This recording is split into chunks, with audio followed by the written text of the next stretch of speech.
हो, छोटे से छोटा व्यक्ति क्यों ना हो, छोटे से छोटा एक बच्चा 5 साल का, 6 साल का, 10 साल का बच्चा भी हाथ में एक लोटा लेकर शिव मंदिर जाने के लिए जागरूक है।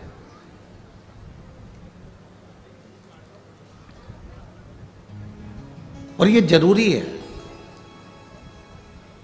आप गुरु के दरवाजे तक जा रहे हो, गुरुद्वारे तक जा रहे हो, आप मंदिर के द्वार तक जा रहे हो, मंदिर के द्वार तक पहुंच रहे हो, आप किसी संत सदगुरु की शरणागति तक पहुंच रहे हो, तो ये एक आपके जीवन का एक आनंद है।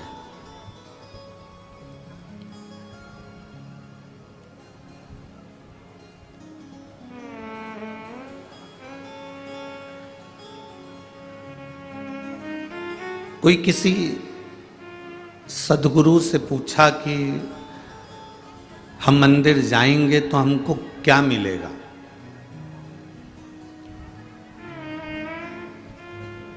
हम मान लो मंदिर गए तो हमको क्या मिलेगा? एक सदगुरु से किसी ने पूछा, एक संत से, एक सदगुरु से, एक गुरु से, एक साधु से, एक तपस्वी से, एक साधक से, एक उपासक से किसी ने पूछा, क्या मान लो हम मंदिर गए,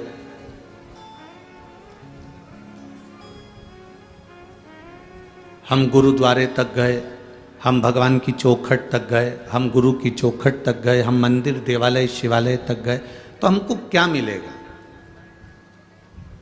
अब कोई कहे कि तुम्हें वहाँ भगवान मिल जाएगा, कोई कहेगा तुम्हें वहाँ गुरु का दर्शन मिल जाएगा, कोई कहे तुम्हें वहाँ पर प्रसाद मिल जाएगा, कोई कहे तुम्हें वहाँ पहुंचकर बहुत सारा वैभव मिल जाएगा, कोई कहे कि तुम गुरु के दरवाजे तक जाओगे, भगवान के दरवाजे तक जाओगे, गुरु के द्वार तक जाओगे तो तुम्हें बहुत सारा धन, वैभव, सत्ता, पैसा, दौलत सब मिल जाएगी। तो ये शिव महापुराण की कथा नहीं कहती। शिव महापुराण की कथा कहती है जिस दिन आप भगवान के मंदिर, देवालय, शिवालय, गुरु के द्वार तक जिस दिन तुम जाना प्रारंभ कर देते हो, उस समय पर तुम्हारे मन में जब भगवान के दरवाजे पर, गुरु के द्वारे तक जाने का मन में जब विचार आ जाता है, तो ये समझ लेना कि धन दौलत तो एक कोने में पड़ा रहे, उस गुरु की और परमात्मा की जब दृष्टि हो जाती है तो आप वैसे ही अरबपति बन जाते हो। करोड़पति की तो बात ही दूसरी है।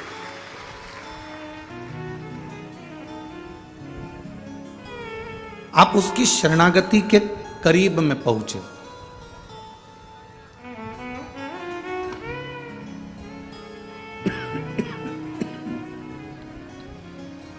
आप उसके नजदीक पहुंचे हो, आप उसके करीब पहुंचे हो। चलो एक बात और सरल भाषा में लो। एक छोटा सा पोता दादाजी की गोद में बैठता है तो उसकी जेब का पेन लेके उठता है। बोलो सही है कि गलत है?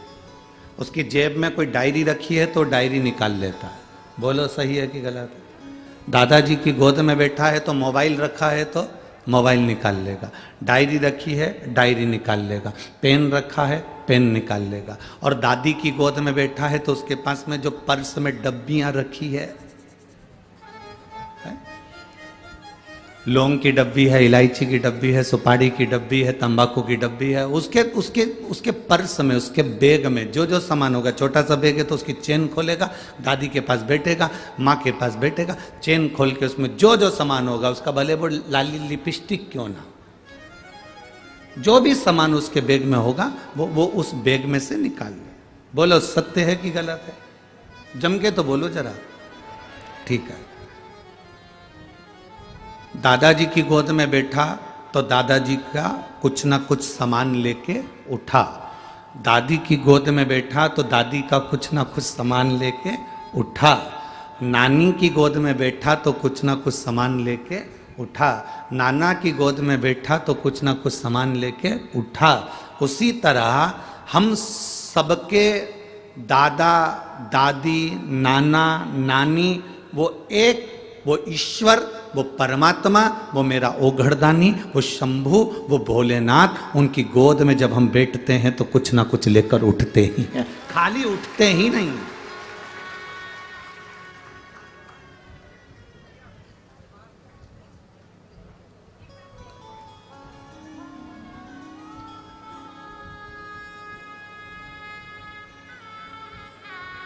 खाली नहीं उठते हम कुछ ना कुछ लेकर उठते। किसी गुरु की सेवा मिली है ना, गौ माता की सेवा मिली है ना, संत की सेवा मिली है, सदगुरु की सेवा मिली है, किसी को आप प्यासे को पानी पिला रहे हैं, भूखे को भोजन करा रहे हैं, वो सेवा यदि आपको मिली है उसका फल मिलता है। एक बार गुरु नानक देव अपने शिष्य के साथ में जा रहे थे और उन्होंने जाते जाते एक बहुत अंधेरा सा होने लगा। गुरु नानक देव जी ने कहा, बाले अब मुझे विश्राम करना है, तो कोई स्थान देख ले विश्राम करने का। बाले ने विश्राम करने का स्थान देखा और स्थान देखकर बाले ने कहा, गुरुजी विश्राम करने का स्थान तो है, स्थान तो है, पर एक टूटा सा झोपड़ा है, टूटा सा मकान है। गुरु नानक देव जी ने कहा, हमें ये मकान भी चलेगा, हमें ये झोपड़ा भी चलेगा, चलो। अब गुरु की दृष्टि में कोई जरूरी है कि महल होगा तो ही श्रेष्ठ होगा, झोपड़ा होगा तो भी श्रेष्ठ।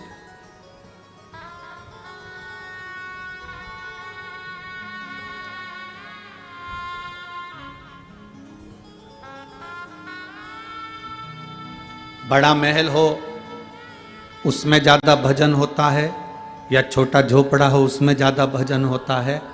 ये झोपड़े और महल से मतलब नहीं होता, उसमें रहने वाले जो जीव हैं, उसमें रहने वाले जो व्यक्ति हैं, उसमें रहने वाले जो परिवार के लोग हैं, उनसे मालूम पड़ता है कि रहने पर भजन कितना हो रहा है, रहने पर कीर्तन कितना हो रहा है।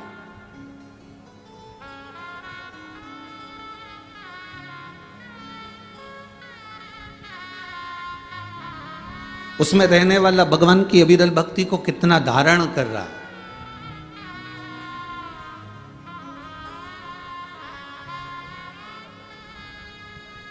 राजा भैया जायसवाल जी, हम एक बात कहना चाहेंगे। हम बहुत सारी कथा करे, कथा करते करते वनी पहुंच गए, पर एक सत्य तक का विषय है।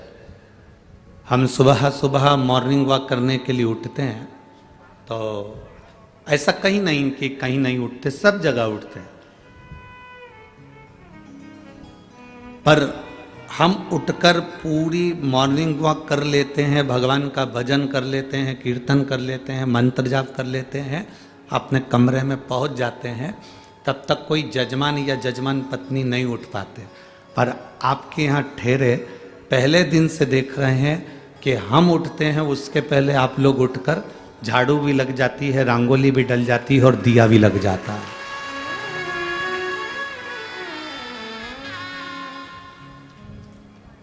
ये प्रभु कृपा।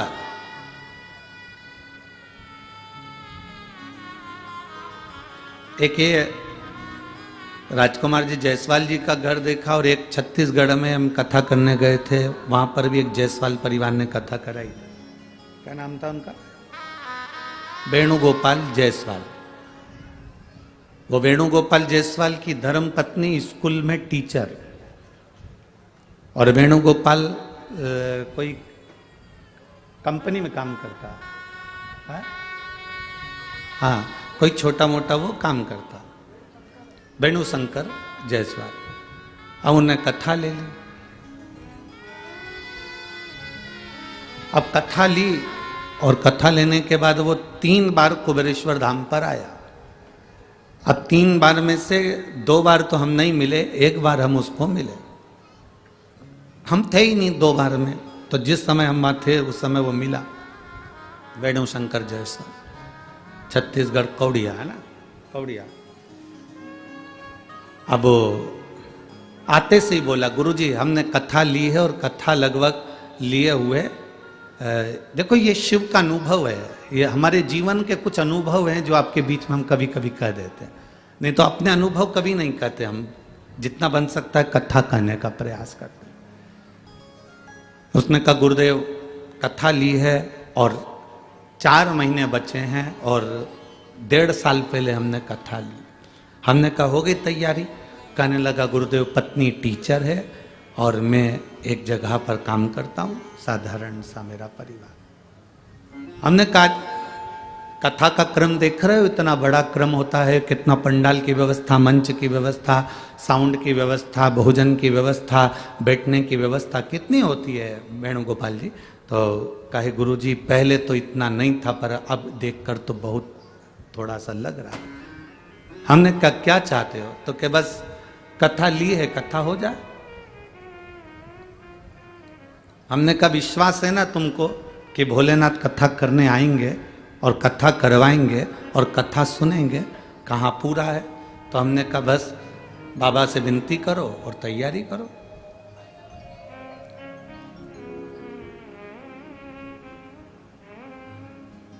गए, उनके दोस्त ने उनको कह दिया कि एक प्लाट खरीदना है और उस प्लाट में मैं चाहता हूं कि तू भी मेरा पार्टनर बन जा। उसने कहा पार्टनर तो बन जाऊंगा, पर इतना धन नहीं है कुछ भी, थोड़ी सी पैसा कथा के लिए रखा है, शिव पुराण करवाना। तो कहा जो शिव पुराण के लिए रखा है चल वही लगा दे उसमें से। वो शिव पुराण का थोड़ा बहुत जो इकट्ठा करके रखा था वो प्लाट में लगा दे। वो प्लाट आ गया शहर के अंदर। शहर में ऐसी जगह आ गया कि उसको एक कंपनी को जरूरत पड़ गई। 4 महीने के अंदर ही कंपनी ने वो प्लाट करोड़ों में खरीद लिया और करोड़ों में खरीदा और बाबा की कथा। एक विश्वास की दृढ़ता होती है, एक भरोसे की दृढ़ता होती है।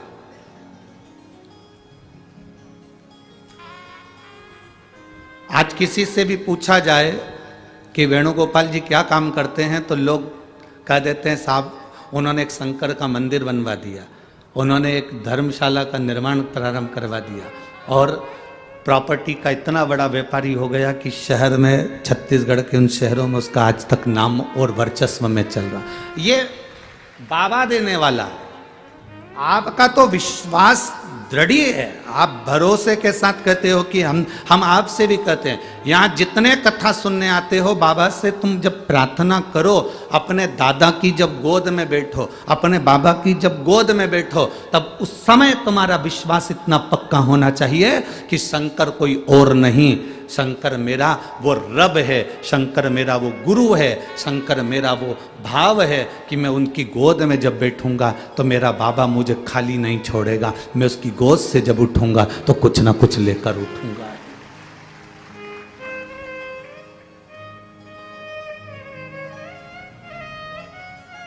एक महिला यहां पर बैठी है जिसको डॉक्टर ने भी नीचे बैठने का मना कर दिया था।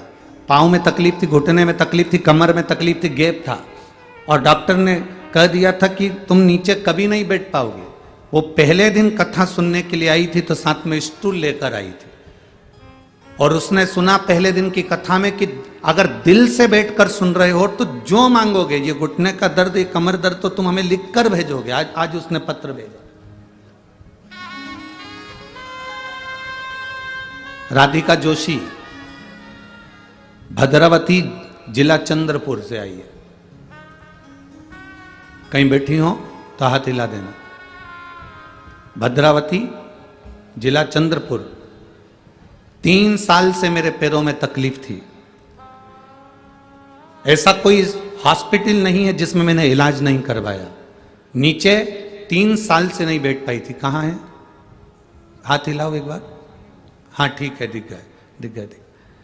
3 साल से मैं नीचे नहीं बैठ पाई थी, पर पहले दिन की कथा में आपने जो वर्णन किया था उसके बाद मैंने भी मन में सोच लिया, भोलेनाथ मैं कल कथा सुनने के लिए आऊंगी। अगर तूने मुझे इतना बल दे दिया, मैं नीचे बैठकर कथा सुनना चालू कर दूं और मेरा पाँव चलने लगेगा, तो मैं तेरी 7 दिन की कथा सुनूंगी।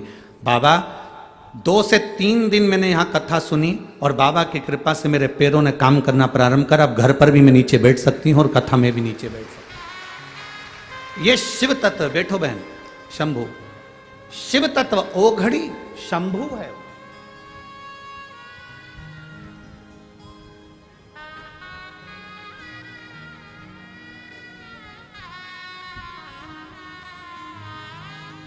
आप जब उसकी शरणागति में जाएं तो आपके भीतर अलग एक ऊर्जा होना चाहिए, एक ऊर्जा।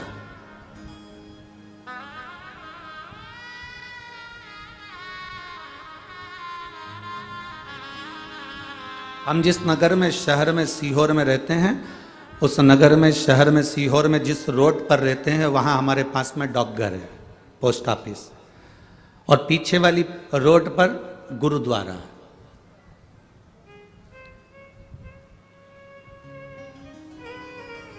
अब जब भी कोई गुरुद्वारे का दर्शन करने के लिए या वहां से जो भी प्रसाद लेकर हलवे का निकलता, और हम भी वहां जाते गुरुद्वारा दर्शन करने के लिए, और जब भी कोई, हम जब नहीं पहुंच पाते, कोई निकलता तो हलवे का प्रसाद हमको दे जाता।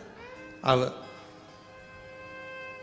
जितने गुरुद्वारे से आने वाले, हम उनसे एक ही बात कहते हैं, दादाजी से मिलिए आए? तो वो मुस्कुरा कर कहते, गुरु जी तुम भी क्या बात करते हो, हम गुरुद्वारे गए थे, गुरु नानक देव जी के पास गए थे। हमने कहा वही तो दादा है, दादा के पास बैठोगे ना तो कुछ ना कुछ तो मिलेगा ना। जैसे हमको हलवा मिल जाता है, प्रसाद मिल जाता है, उसी तरह जब हम शिव के पास बैठते हैं, हम औघड़ी के पास बैठते हैं, हम किसी सदगुरु के पास बैठते हैं, हम किसी संत के पास बैठते हैं, तो हम खाली नहीं उठते। अगर किसी गुरु के पास में भी आप, भले गुरु ने तुमको प्रसाद नहीं दिया, भले गुरु ने तुमको कुछ नहीं दिया, भले गुरु ने तुमको एक शाल तक नहीं उड़ाया, एक माला तक नहीं दी, एक तुलसी का पत्ता भी नहीं दिया, एक रुद्राक्ष भी नहीं दिया, भले गुरु ने तुमको कुछ नहीं दिया, पर तुम गुरु के पास जाकर बैठे हो, मतलब तुम्हें कुछ ना कुछ, तुम चले भी गए तो मिलेगा। गुरु नानक देव जी ने कहा पता करो मुझे यहाँ विश्राम करना है। बाले ने पता करा, सामने एक झोपड़ी है, झोपड़ी में एक माता रहती है, वो माता के घर में अपन रुक सकते हैं, पर दिक्कत केवल इतनी सी है कि माता के घर में इतनी जगह नहीं है। मत होने दो, अपने को क्या करना है, थोड़ी सी जगह में रुकना, रुकने की तैयारी करो। झोपड़े में गुरु नानक देव जी रुके, झोपड़े में रुके, और झोपड़े में गुरु नानक देव जी रुककर जब वापिस चले, झोपड़े में रुककर जब गुरु नानक देव जी वापिस चले, जाने के बाद गुरु नानक देव जी से बाले ने कहा आप इसको कुछ दोगे नहीं? गुरु नानक देव जी ने कहा रुक गए, प्रसाद पा लिया, बस चलो। अरे आप इतने बड़े गुरु हो, आप कुछ दोगे नहीं? गुरु नानक देव जी ने कहा बाले तू चल रहा है कि मैं जाऊं? गुरु नानक देव जी भगवान का राम नाम स्मरण कर बस चलते रहे, आगे बढ़े। 4 साल तक गुरु नानक देव जी उस गांव में नहीं गए। 4 साल के बाद गुरु नानक देव जी उस गांव में गए तो जहां झोपड़ा था वहां महल बना हुआ था, और बाले ने कहा गुरुदेव यहाँ महल? गुरु नानक देव जी से कहा पता करके आऊं वही बूढ़ी माँ रहती है कि कोई दूसरा रहता है। जब जाकर देखा तो वो बूढ़ी माँ गुरु नानक देव जी का इंतजार कर रही थी कि जिसने कदम रखकर मेरे झोपड़े को महल बना दिया वो गया कहाँ? वो गया कहाँ? आप शंकर जी के मंदिर में जाते हो तो आपके मन में आता है मैंने पशुपति व्रत करा, भगवान ने क्यों नहीं सुना? मैंने इतने साल जल चढ़ाया, मैं 4 महीने से भगवान को जल चढ़ा रही हूँ, मैं 3 महीने से भगवान को जल चढ़ा रही हूँ, मैं 6 महीने से भगवान को जल चढ़ा रही हूँ, भगवान मेरी सुनता नहीं है। गुरु जी तुम तो झूठ बोलते हो कि भगवान सुनता है। मैं तो 5 महीने से चढ़ा रही हूँ, मैं तो 3 महीने से चढ़ा रही हूँ, मैंने तो 2 बार पशुपति व्रत कर लिया, मैंने तो 4 बार पशुपति व्रत कर लिया, मैंने तो 8 बार पशुपति व्रत कर लिया, मैंने तो ये कर लिया, मैंने तो बेलपत्री चढ़ा ली, भगवान मेरी सुनता नहीं है। गुरु जी तुम कहते हो भगवान सुनता है, मैं साल भर से भगवान को जल चढ़ा रही हूं, भगवान मेरी नहीं सुनता। आपसे निवेदन है, गुरुजी ने जल चढ़ाने का बोला और तुमने जल चढ़ाना प्रारंभ करा, तुमने जल चढ़ाना प्रारंभ करा, कोई तुमने पाप नहीं करा। अगर आज तुम खड्डा खोद रही हो उसको खोदते जाओ, खोदते जाओ, खोदते जाओ, उस खड्डे में पानी जरूर निकलेगा, ये निश्चित है। उसको खोदना पड़ेगा, जाते जाओ जाते जाओ, उसके दरवाजे से तुम्हें कृपा जरूर मिलेगी, उसकी दया जरूर होगी, उसकी कृपा दृष्टि जरूर होगी।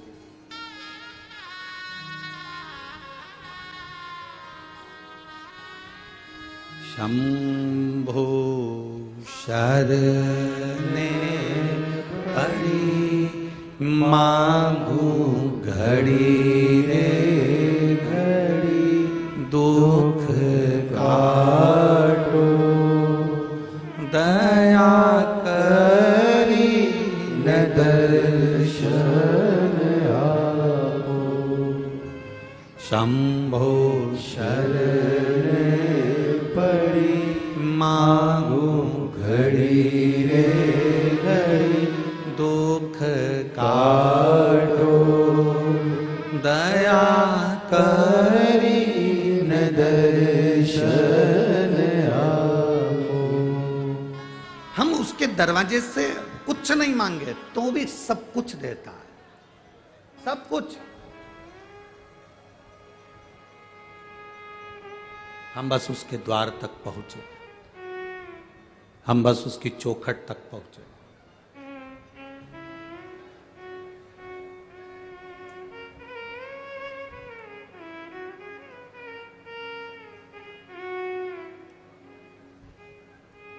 और जब हम उसके पास में जाकर बैठेंगे, जब हम उसके करीब में जाकर बैठेंगे तो वो देगा, देने में कमी नहीं रखेगा, कोई कमी वो देने में नहीं रखेगा।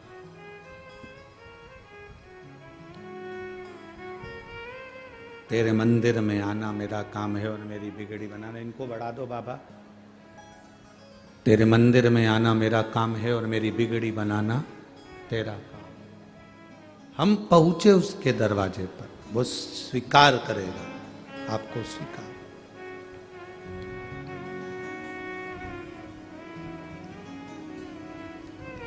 कोई तुमसे कहे कि तू इतने समय से जल चढ़ा रही है, फायदा क्या हुआ? फायदा नहीं देखना।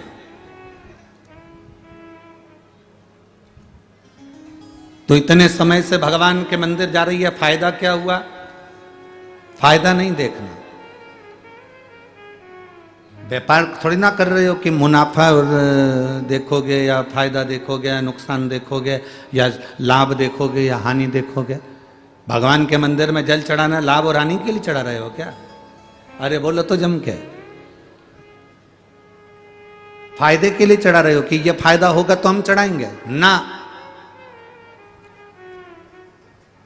चलो जाने दो, एक बात अच्छे से समझ लो। तुम इतने से थे, हम भी इतने से ही थे, मां की गोद में सोते थे, जन्म लिया था, मां हमको हॉस्पिटल लेकर चली गई, आपको भी आपकी माता हॉस्पिटल लेकर गई होगी, और हाथ में और यहां गोद गोद के इंजेक्शन लगाए जाते थे। बोलो याद है कि नहीं? आपका हाथ उठाकर देखना, थोड़ा सा कपड़ा उठाकर देखना, यहां निशान बना होगा तुम्हारे को जो इंजेक्शन लगे थे, जो टीके लगे थे उसका। लगे कि नहीं लगे? सब बोलो ये। सबके हाथ में टीका लगाए कि नहीं लगा? इंजेक्शन लगाए कि नहीं लगा? अब कोई माँ हॉस्पिटल में डॉक्टर से कहते साहब मेरे बच्चे को कोई बीमारी है क्या जो तुम इंजेक्शन लगा रहे हो? मेरे बच्चे को कोई टिटनेस का इंजेक्शन लगा रहे हो, चेचक का इंजेक्शन लगा रहे हो, कहीं पोलियो की दवा पिला रहे हो, मेरा बच्चा कोई पोलियो ग्रसित है क्या, मेरे बच्चे को कोई ये बीमारी है क्या, मेरे बच्चे को ऐसा है क्या? डॉक्टर क्या कहता है? देखो आज अगर इसको कष्ट हो गया, आज अगर इसको तकलीफ हो गई तो हो जान दो, 2-3 दिन बुखार आएगा, 2-3 दिन रोएगा, रात भर जागेगा, क्योंकि इंजेक्शन का टीके का दर्द होगा।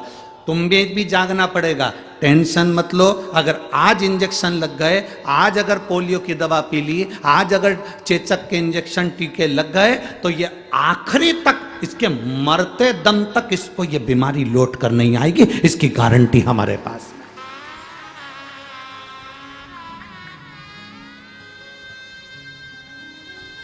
अब व्यक्ति कैसा हो गया? व्यक्ति कैसा है? एक्सीडेंट हो जाता है, हॉस्पिटल चले जाता है, जब महामृत्युंजय का पाठ चालू करता है। बोलो सत्य है? ब्लड प्रेशर गड़बड़ हो गया, कोमा में पड़ गया, तब महामृत्युंजय का पाठ चालू करता है। वेंटिलेटर पर पड़ा है, तब महामृत्युंजय का पाठ चालू करवाते हैं उसके घर के लोग। महामृत्युंजय का पाठ करवा, वो ठीक हो जाएगा। महामृत्युंजय का पाठ करवा, उसका एक्सीडेंट हो गया। महामृत्युंजय का अनुष्ठान करवा, उसके साथ ही हो गया। अर्थात अगर यही इंजेक्शन तुझे पहले लग गया होता, तू रोज 1 लोटा जल देवादिदेव महादेव को चढ़ा रहा होता, तो प्रतिदिन शंकर जी के मंदिर पे चढ़ा हुआ जल पी रहा होता, तो तुझे आज वेंटिलेटर पर पड़ा नहीं होना पड़ता। कोई आएगा नहीं आएगा, कोई तुम्हें संभालेगा नहीं संभालेगा, पर वो मेरा महादेव, मेरा शिव तुम्हें संभालने के लिए जरूर आएगा। मेरा शंकर, मेरा शिव तुम्हें संभालने के लिए जरूर आएगा। मेरा देवादिदेव महादेव तुम्हें संभालने के लिए जरूर आएगा।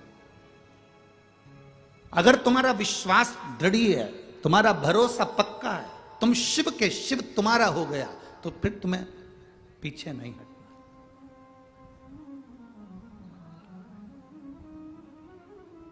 फिर तुम्हें नहीं सोचना, फिर तुम्हें टेंशन नहीं लेना।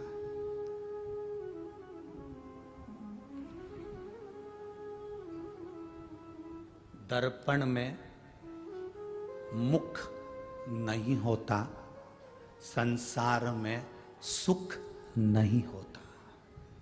यह अंदाजा आपकी जिंदगी में लगाकर रखना। दर्पण में केवल मुख देखोगे तब तक मुख है। दर्पण में परमानेंट तुम्हारा मुख है क्या?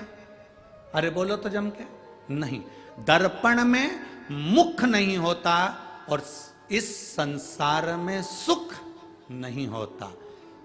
देखोगे तो दर्पण में मुख दिखेगा, और अगर दिल से देखोगे तो 5,000 की नौकरी में भी सुख दिखेगा, नहीं तो नहीं दिखेगा।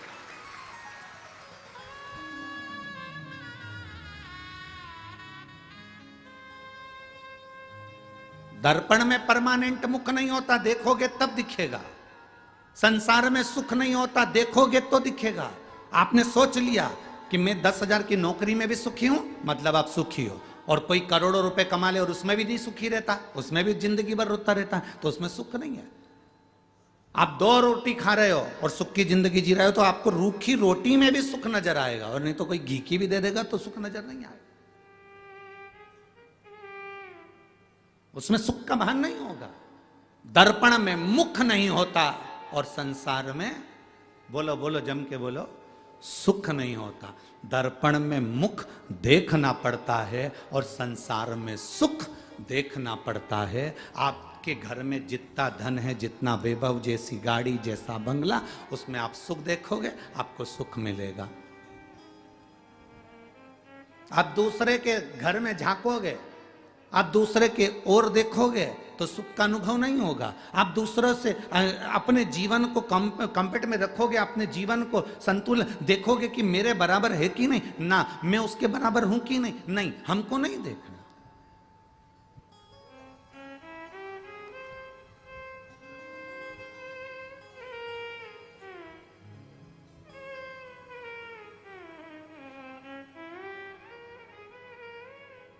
महाराज, हम जब भोले बाबा के चरणों में जाकर बैठते हैं, कुछ मत मांगा, कोई फायदे की बात हमने नहीं सोची, हम तो बस केवल उसके दरवाजे तक गए। हम तो केवल उसको जल चढ़ाने के लिए, हम तो केवल उसको एक लोटा जल चढ़ाने के लिए पहुंचे। अब आगे उसकी मर्जी। तेरे मंदिर में आना मेरा काम है, मेरी बिगड़ी बनाना तेरा काम है। तेरी चौखट पर मैं आ ही गया, मुझे दर्शन दिखाना तेरा काम। हम उसकी चौखट तक पहुंच गए, आगे फिर उसकी मर्जी है, वो दर्शन देगा ना देगा, वो हमको संभालेगा ना संभालेगा।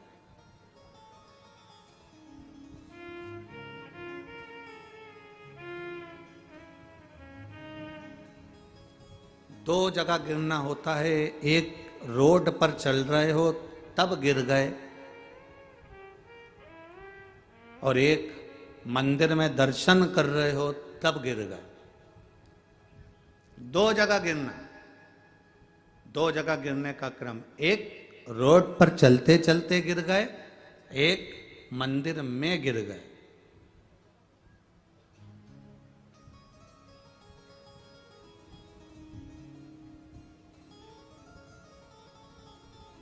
मंदिर में गिरे तो उसके चरणों की रज, उसके दरवाजे की धूल, मिट्टी शरीर में लेकर उठे। रोड पर गिरे, संसार के लोगों की वो भाग दौड़, वो मिट्टी लेकर उठे। बनी में गिर जाओ तो कोयला लेके उठे।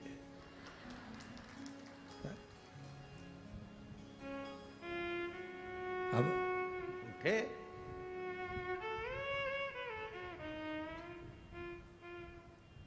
शरीर गिरा, उसने भगवान के चरणारविंद की रज हमारे शरीर में चिपकी, हम उसको लेकर उठे। रोड पर गिरे, गिर गए, वो मां मिट्टी पड़ी थी, धूल पड़ी थी, वो लेकर उठ गए। दोनों जगह में अंतर है।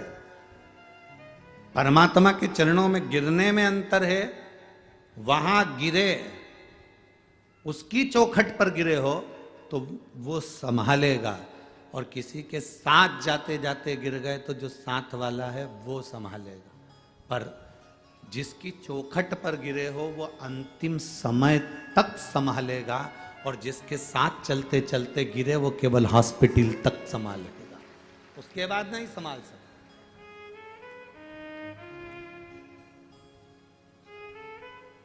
शंभो शरणे पड़ी मांगू घड़ी रे घड़ी, दुख काटो दया करी न दर्शन आपो, दया करी न दर्शन। शिव की अविरल भक्ति एक सुख देती, एक आनंद की अनुभूति। हाँ, हम कहते हैं कि जल चढ़ाने वाला व्यक्ति एक लोटा जल चढ़ाता है तो कल्याण होता है। हम कहते हैं केवल उसके कल्याण तक की बात मत करो, 71 पीढ़ी तक के कल्याण की बात करिए। बोलो ईमानदारी से बोलो री जीजियों, जितने लोग कथा सुन रहे हैं यहाँ, बणी की जीजी और बणी के जी जाओ, जरा अच्छे से बोलना, समझदारी से बोलना। शिव पुराण सुनने से पहले जितने महाराज तुमको कथा सुनाते थे वो 7 पीढ़ी की बात करते थे। बोलो करते थे कि नहीं करते थे? 7 जन्म की बात करते थे कि नहीं करते थे? केवल शिव महापुराण में ही तुमने 71 पीढ़ी सुनी है, इसके पहले सुनी क्या? कि कोई भागवत में, रामायण में, गीता में वर्णन किया हो कि 71 पीढ़ी का वर्णन केवल शिव महापुराण के अंतर्गत, विद्वेश्वर संहिता के अंतर्गत वर्णन किया गया कि ये। और अगर पुराण भी नहीं पढ़ सकते तो उज्जैन के ऋण मुक्तेश्वर मंदिर में जाओ, जहां पर पत्थर पर अंकित लिखा है कि शिव महापुराण की कथा का स्मरण करने वाला, सुनने वाला अपनी 71 पीढ़ी को तार देता है। यह वहां उज्जैन की भूमि पर भी लिखा। अगर शिव महापुराण को नहीं खोल सकते, नहीं पढ़ सकते, तो आप वहां पढ़िए।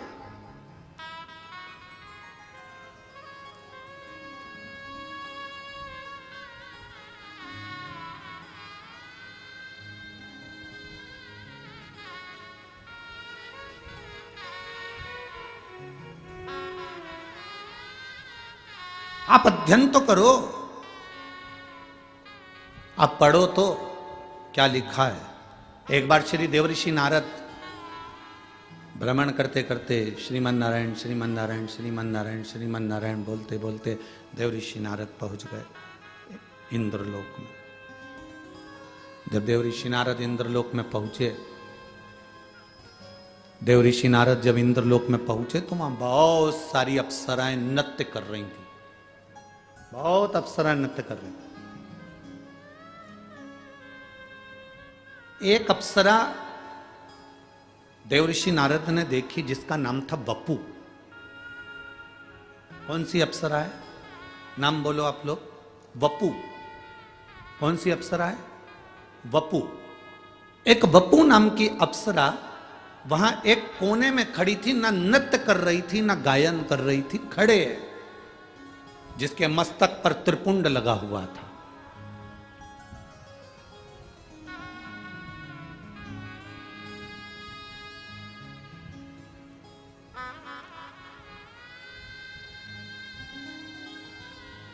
चालीस गांव की कथा में आपको कहा था, दुर्वासा ऋषि मस्तक पर त्रिपुंड धारण कर कर गए थे और नरक में घूमने के लिए गए थे। और नरक में कुंभी पाक, नरक में कुंड में उन्होंने झांक लिया था। उनके मस्तक के त्रिपुंड की थोड़ी सी राख भभूति कुंड में गिर गई थी तो नरक में बैकुंठ उत्पन्न हो गया था। वो त्रिपुंड की भभूति में इतना दम था।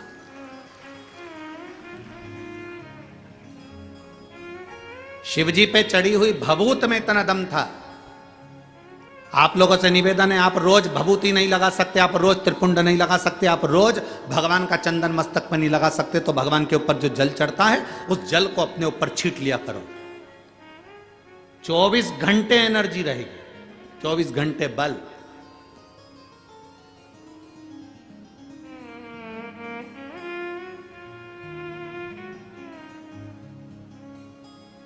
और आज इस व्यासपीठ से कहने में पीछे नहीं हटेंगे।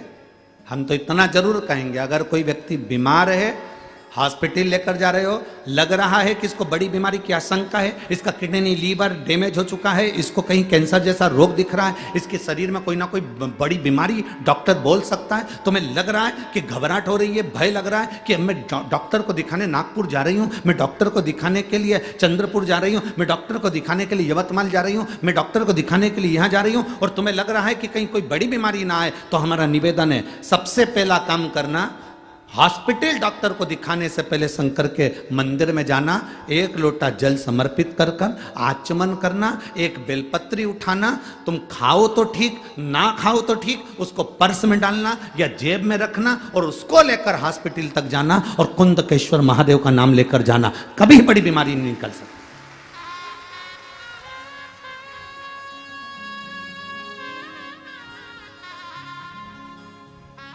उससे मिलने से पहले, डॉक्टर से मिलने से पहले महादेव से मिलो।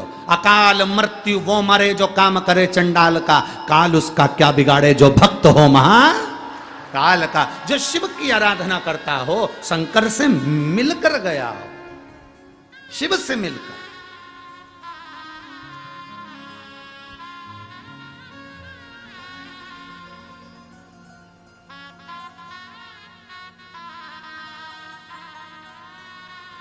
बहुत बड़े डॉक्टर को फाइल दिखा दी, फिर छोटे छोटे डॉक्टरों से जाकर कह दो हम बड़े डॉक्टर मुंबई गए थे, वहां ये डॉक्टर को दिखाकर, बड़े हॉस्पिटल का नाम ले दो, हमने वहां दिखाया। फिर छोटे डॉक्टर को दिखाओ, छोटे तुम्हारे गांव के, तुम्हारे शहर के हॉस्पिटल में जाकर दिखाओ, वो फाइल देखते से ही कह देगा अरे ये तो वहां के हॉस्पिटल की है। फिर वो कहेगा जब तुम वहाँ दिखाया है तो फिर हम थोड़ा बहुत ट्रीटमेंट देख लेते। फिर उसने थोड़ा बहुत ट्रीटमेंट दे दिया। उसी तरह हॉस्पिटल जाने से पहले तुम जब शिवालय तक चले जाते हो, शंकर के मंदिर चले जाते हो, बड़े डॉक्टर से मिल लेते हो। इससे बड़ा डॉक्टर कौन होगा? तुम ईमानदारी से बोलो, जो अपने ससुर का सिर काटकर बकरे का मुंह लगा दे। कितनी जोरदार प्लास्टिक सर्जरी है।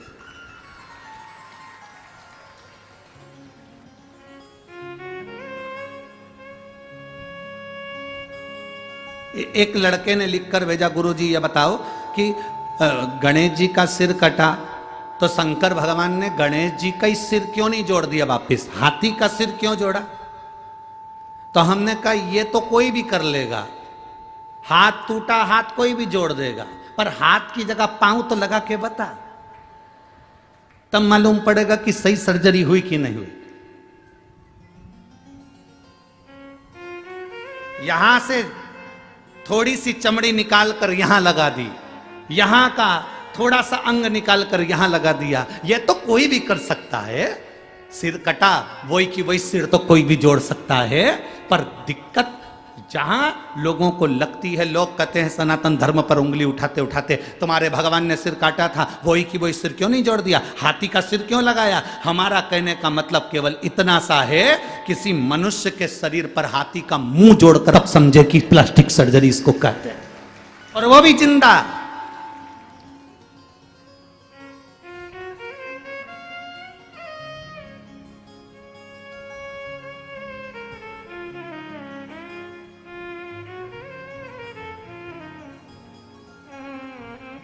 एक व्यक्ति ने हमसे कहा, गुरुजी देखो तुम्हारे सनातन धर्म में, तुम्हारे हिंदू धर्म में कितनी सारी पुराण हैं, कितने सारे वेद हैं, कितने सारे शास्त्र हैं, कितने सारे ग्रंथ हैं, और हमारे धर्म में केवल एक, बाकी के जितने धर्म सब में एक पुस्तक, एक ग्रंथ, एक किताब है, और तुम्हारी इतनी किताब। हमने उनसे कहा हम पूरी लाइब्रेरी लेकर चलते हैं, क्योंकि हम सनातन हिंदू हैं, पूरी लाइब्रेरी लेकर चलते हैं, साथ में होना चाहिए, लाइब्रेरी हमारी है। एक पुस्तक टांग कर क्या करें, लाइब्रेरी हमारी है। हम विष्णु पुराण भी पढ़ते हैं, हम गर्ग संहिता भी पढ़ते हैं, तो हम सब कुछ पढ़ते हैं। कोई चीज नहीं छोड़ते, कोई चीज क्या छोड़े। तुम्हारे हाथ में किसी संत की पुस्तक आ जाए तो उसको भी पढ़ो, किसी वेद पुराण शास्त्र ग्रंथ जो आया उसका अध्ययन होना चाहिए, उसका अध्ययन हो।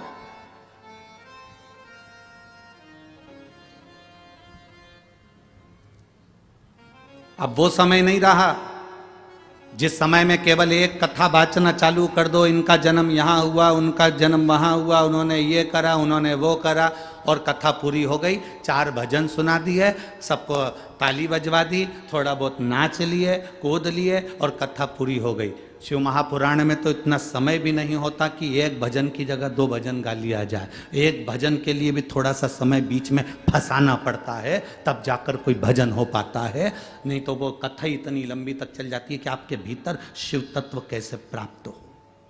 हम जिसके लिए आए, हम जिस परमात्मा को प्राप्त करने के लिए आए, हम जिसके दरवाजे पर आए हैं, वो हमें कैसे मिले।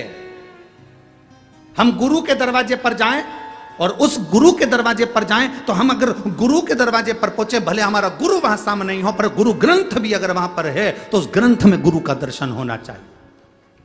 उस ग्रंथ में गुरु का दर्शन हो तो समझ लेना कि तुम्हारा गुरु के दरवाजे जाना सार्थक हुआ, तुम्हारा गुरुद्वारे जाना सार्थक हुआ। तुम मंदिर में जाओ और मंदिर में जाने के बाद तुम अगर भगवान को जल चढ़ाते समय तुम्हारे भीतर की इंद्रियां आनंदित ना हो जाए तो तुम्हारा फिर मंदिर जाना व्यर्थ है। वहां आनंदित होना चाहिए कि मैंने जल चढ़ाया तो मेरी इंद्रियां आनंदित हुई।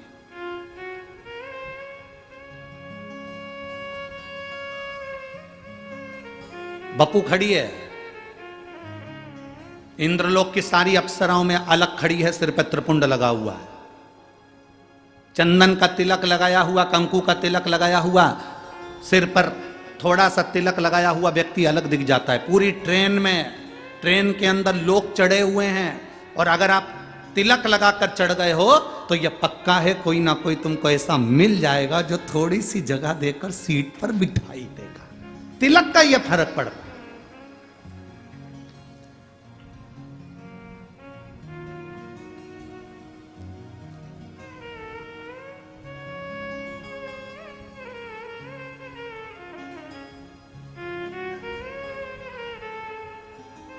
आप थोड़ा सा तिलक लगाए, आपको सम्मान मिलेगा।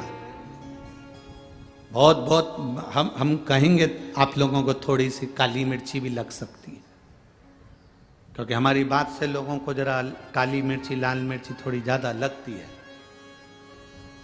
हम कहेंगे आप लोगों को थोड़ा सा लग सकता है। बोल दूं क्या? बोलो, जम के तो बोलो, बोल दूं। एक कायदे के वस्त्र जब पहनकर आप कहीं जाते हो ना तो किसी के बाप में दम नहीं है कि तुम पर निगाह उठाकर देख ले।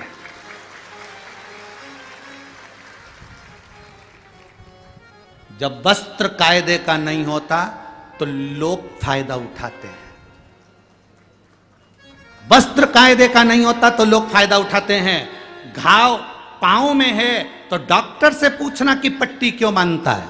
डॉक्टर को मालूम है अगर पट्टी नहीं बांधूंगा तो ये मक्खी उस घाव पर बैठेगी, इसलिए जितना हो सके पट्टी बांध कर चलोगे तो फिर ये आड़ी टेढ़ी मक्खी नहीं झूमेगी।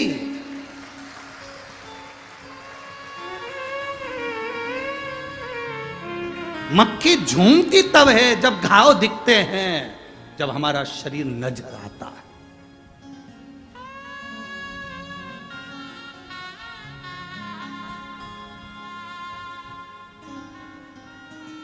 अपने तन को, मन को जितना ढक सकते हो उतना ढक कर चलिए। भजन को जितना ढक सकते हो उतना ढक कर चलिए। भोजन को जितना ढक सकते हो उतना ढक कर चलिए।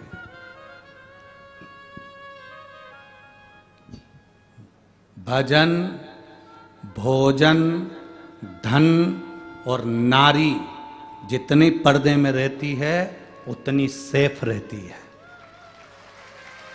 उतनी सेफ है। भजन पर्दे में, माला जप रहे हो गौमुखी के अंदर, भोजन कर रहे हो थोड़ा अंदर।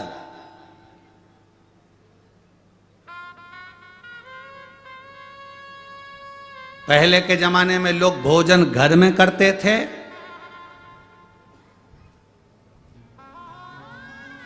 और सोच कर्म करने के लिए बाहर जाते थे, फ्रेश होने बाहर जाते थे। आज के जमाने में बाहर खाते हैं, घर में। विचित्र है ना, विपरीत।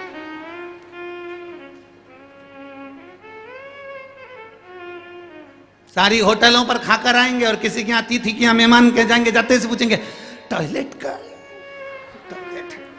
अब तू जब इतना पूरी होटलों में खाकर पीकर आया, खूब शान सत्ता से बड़े बड़े 5 स्टार में खाया, वहां टॉयलेट जाता?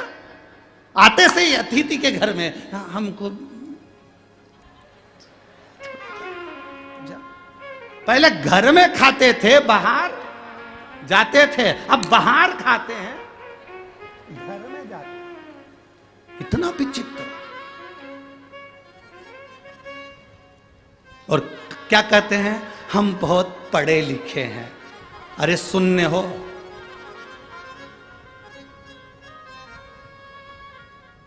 अच्छाई अपने घर में होना चाहिए, अपने भीतर। अपने और पराये का अंतर क्या होता है मालूम है आप लोगों को? अपने और पराये का कभी अंतर देखना हो ना, तो अपने और पराये का अंतर क्या होता है? अपना व्यक्ति कुछ बोलता है तो कान में बोलता है, और पराया व्यक्ति जब भी बोलता है तो पूरे गांव में बोलता है। अगर अपना व्यक्ति हमारी अच्छाई और बुराई हमारे कानों में आकर बताए, ए बेटी तूने कपड़े अच्छे नहीं पहने, ए बेटा तूने ये काम अच्छा नहीं करा, ए बेटा तूने ये अच्छा करा, ए बेटा तूने ये अच्छा करा, तूने अपने कानों में आकर कोई बोले तो समझ लेना कि अपना व्यक्ति है। और अपना ही व्यक्ति अगर पूरे गांव में जाकर हमारी बुराइयां करे, अपशब्द करे, चिल्ला चिल्ला कर बोले, आड़ा टेढ़ा बोले, तो समझ लेना हमारे अपने भी अपने नहीं हुए, ये तो पराये के बराबर है। अपना होता तो कानों में कहता, पराया है इसलिए चिल्ला चिल्ला कर रोडों पर कह रहा है, दूसरों से कह रहा है, मोहल्ले में कह रहा है, समाज में कह रहा है, गांव में कह रहा है, परिवार में कह रहा है। अपना होता तो कानों में आकर कहता, बेटा ये गलत है, बेटी ये गलत है। कानों में आकर कहो, वो सुधारेंगे। गांव में जाकर कह रहे हो मतलब तुम पराये हो, तुम अपने हो ही नहीं सकते।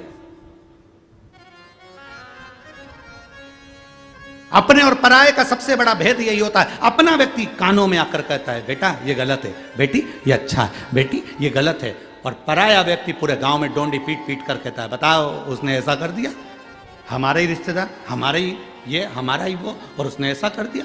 बस वो अगर डोंडी पीट पीट कर कह रहा है, भले तुम्हारा खुद का है, साथ ही है तुम्हारा, पर वो पराये से भी बदतर है, वो पराये से भी बदतर। अपना अपना होता है।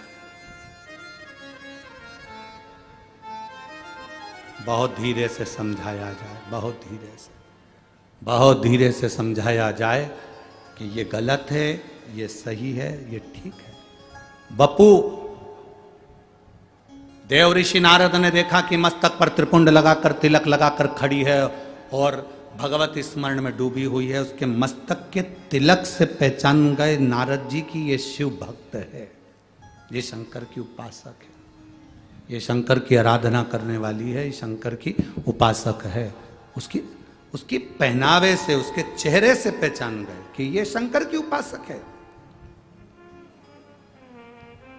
जो शिव जी के मंदिर में लोटा भर के जल चढ़ाना प्रारंभ कर देता है, उसको ब्यूटी पार्लर जाने की जरूरत नहीं पड़ती, उसके चेहरे पर खुद चमक आ जाती है, अपने आप चमक आती है, अपने आप उसका ग्लो बन जाता है। उसको ज्यादा कुछ रगड़ने की जरूरत नहीं पड़ती, क्योंकि महादेव को इतना रगड़ के आती है।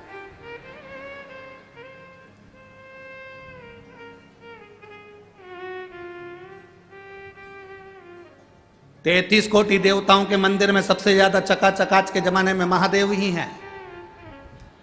हर सोमवार को 3 तरह का प्रसाद आ जाता है और खूब आनंद में सुबह से लेकर शाम तक नहाते रहते हैं। और शिवरात्रि पड़ गई या प्रदोष पड़ गई तो रात को भी नहाते रहते हैं, आराम से बैठे हैं। इसलिए पार्वती भी उनसे दूर हाथ जोड़ के बैठी, नहाते रहो, नहाते रहो, हाथ जोड़ के पीछे बैठी है।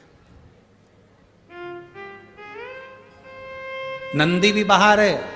नंदी ने कहा हम तुम्हारे चक्कर में कभी नहीं पड़ेंगे, ज्यादा पानी हम पे चढ़ गया तो बीमार पड़ जाएंगे, तुम ही नहाओ। गणेश जी कार्तिकेय भी साइड में, पिताजी हैप्पी फादर्स डे, तुम ही नहाओ, हम पीछे, वो भी नहीं जाते। अकेले महादेव अलमस्त, अकेले। जब तुम घर से फ्री हो जाते हो, लोटा भर कर जाते हो, हर हर श्री शिवाय बोल बम का नारा है, सारी समस्या का हल। और बाबा को प्रणाम कर कर नंदी के कानों में बोल कर, नंदी शाम को महादेव जी को घुमाने ले जाए तो बनी में कोयले की खदान के पास मेरा ही घर है, अच्छे से रुक जाना, नहीं तो कोयले में आग लगा के धुआं करके रोक लूंगे। तो सोच नंदी हाथ, ठीक है, शिव तक घड़ी है शंभु। और मेरे भोले तेरा सहारा है, मेरे भोले तेरा सहारा है, मेरी नैया का तू किनारा है, मेरी नैया का तू किनारा है। ये शिव तत्व है। ओ घड़ी शंभु, चेहरे से पहचान बन जाती है कि शंकर का भक्त है, ये शिव का उपासक है। शिव महापुराण तो यहां तक कहती है, अगर शंकर के मंदिर भी ना गए हो तो कोई शंकर के भक्त का केवल दीदार कर लो तो शंकर की आराधना पूर्ण हो जाती है, शिव की आराधना पूर्ण हो गई, शिव की भक्ति पूर्ण।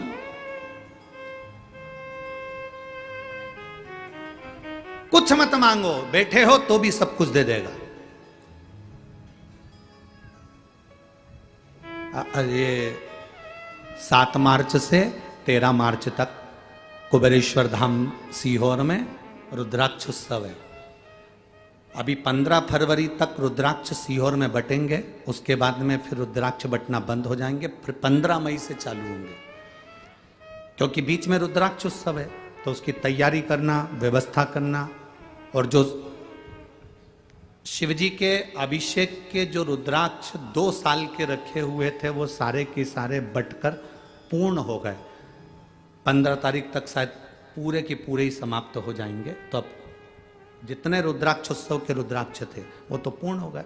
अब वापिस रुद्राक्षोत्सव में वो अभिषेक कर कर, पूजन कर कर जो रुद्राक्ष लाखों आते हैं उन सबको शिवलिंग के अंदर भर कर फिर उसको वापिस सिद्ध कर कर वापिस सब लोगों को दिए जाते हैं। अब उस बीच में रुद्राक्ष बटना तो बंद रहेगा।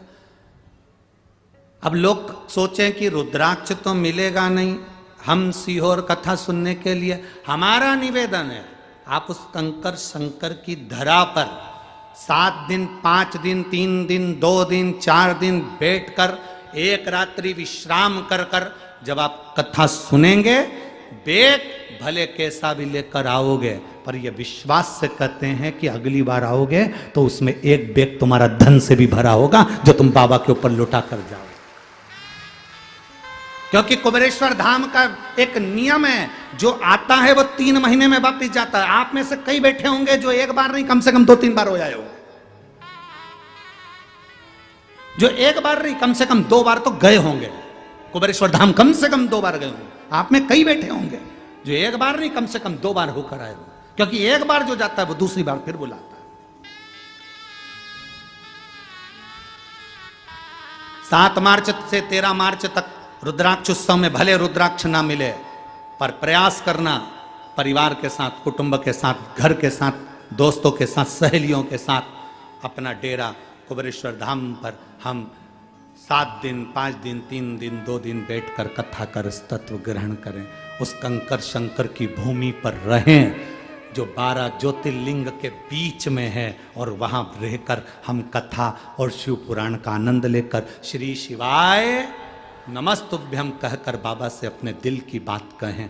रुद्राक्ष तो मिल जाएगा, बाबा चाहेगा तो कभी भी प्राप्त होगा। पर कथा कुबेरेश्वर धाम पर साल में केवल एक ही दिन, एक ही बार प्राप्त होती है, जिसके लिए लोग तरसते हैं और वहां कर बैठकर कथा का रस तत्व ग्रहण करते हैं। उसको सुनना है हमको, उसको धारण करना है हमको। और तुम आओगे, तुम तो भगवान की कथा लेने के लिए आ रहे हो, कथा सुनने के लिए आ रहे हो, अपनी झोली भरने के लिए आ रहे हो। चोटे भी बहुत आएंगे। और सावधान इंडिया, मैं वनी के यहाँ के कलेक्टर महोदय को, एसपी, डीएसपी, कमिश्नर, यहाँ के एसडीएम, यहाँ के टीआई और यहाँ के सारे प्रशासनिक अधिकारियों को धन्यवाद दूंगा, जिन्होंने कथा के एक दिन पहले ही यहाँ इतने चोर लोग आ गए थे, चेन और मंगलसूत्र काटने वाले, सबको उन्होंने बस में भर लिया और जेल में बंद कर दिया। मैं धन्यवाद दूंगा यहाँ की पूरी प्रशासन को, बहुत बहुत साधुवाद।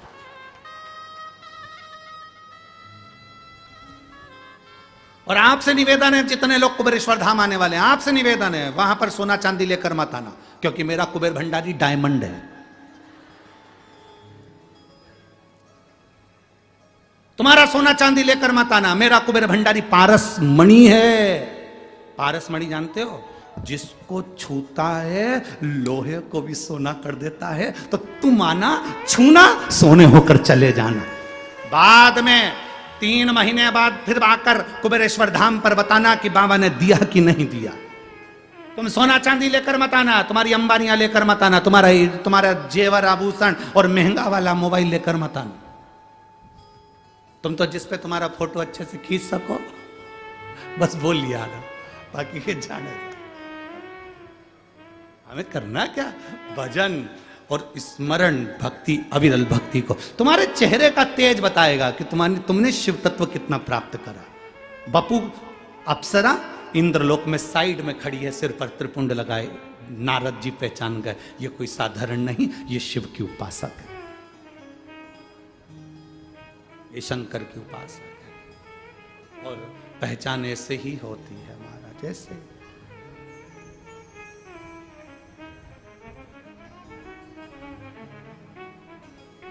पहचान करने का तरीका भी है। पास में गए, बपू अप्सरा के पास में देवऋषि नारद ने जाकर कहा,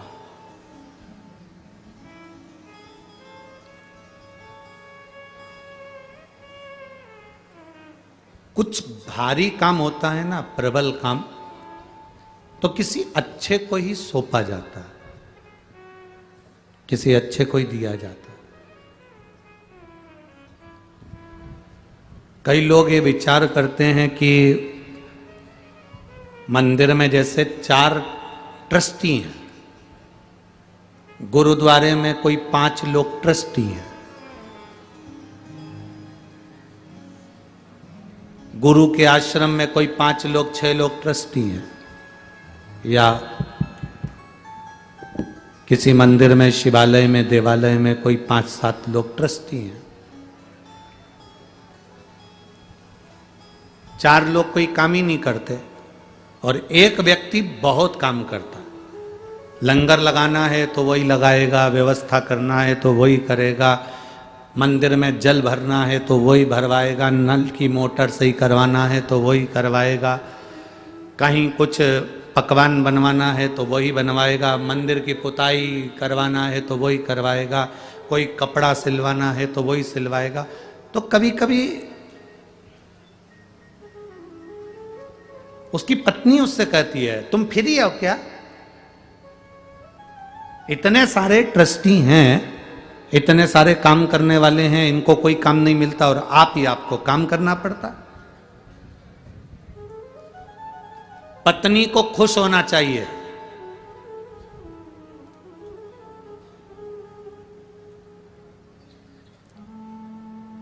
तुम्हारा पति दुकान पर है, 22 लाख रुपए उसको घर भेजना है, दुकान पर 2 लोग हैं, एक नौकर है और एक उसका बेटा है, किसके हाथ भेजेगा? जम के बोलो जरा। नौकर के हाथ भेज देगा? किसके हाथ भेजेगा?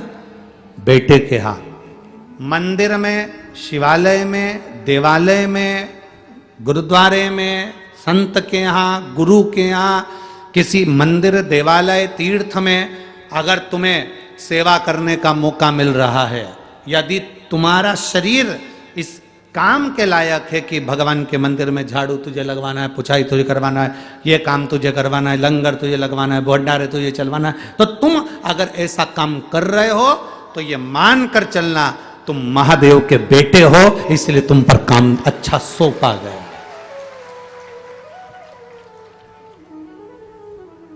काम तुम्हारे लिए अच्छा, रिटर्न बढ़ा दे बाबा, रिटर्न बढ़ाओ, काम अच्छा सौंपा गया।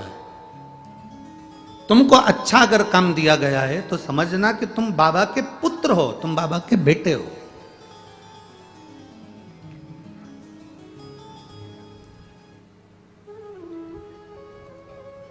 अच्छा कार्य यदि मिल जाए तो समझ लो कि ये उसकी कृपा से हमको मिला, ये उसकी दया से हमको मिला। मेरे बाबा तेरी नौकरी सबसे बढ़िया है, सबसे बड़ी, तेरे दरवाजे की चाकरी सबसे बढ़िया है, सबसे खरी। जब से तेरा गुलाम हो गया, तब से मेरा भी नाम हो गया। जब से तेरा गुलाम हो गया, तब से मेरा भी नाम हो गया। वरना औकात क्या थी मेरी, वरना औकात क्या थी मेरी, सबसे बढ़िया है, सबसे बड़ी। सेवा का मौका मिले तो समझ लेना कि आप बाबा के बिल्कुल करीब हो, बिल्कुल करीब। लंगर लगा रहे हो, अहंकार मत करना कि मैं लंगर लगा, नहीं, तुम बाबा के बिल्कुल करीब हो। भंडारे कर रहे हो, तुम बाबा के बिल्कुल करीब हो।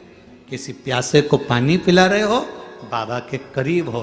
किसी बीमार व्यक्ति की औषधि का खर्चा उठा रहे हो, बाबा के करीब हो। किसी विद्यार्थी की विद्या का अध्ययन करवा रहे हो, तुम बाबा के करीब हो, बहुत करीब। एक पत्र है,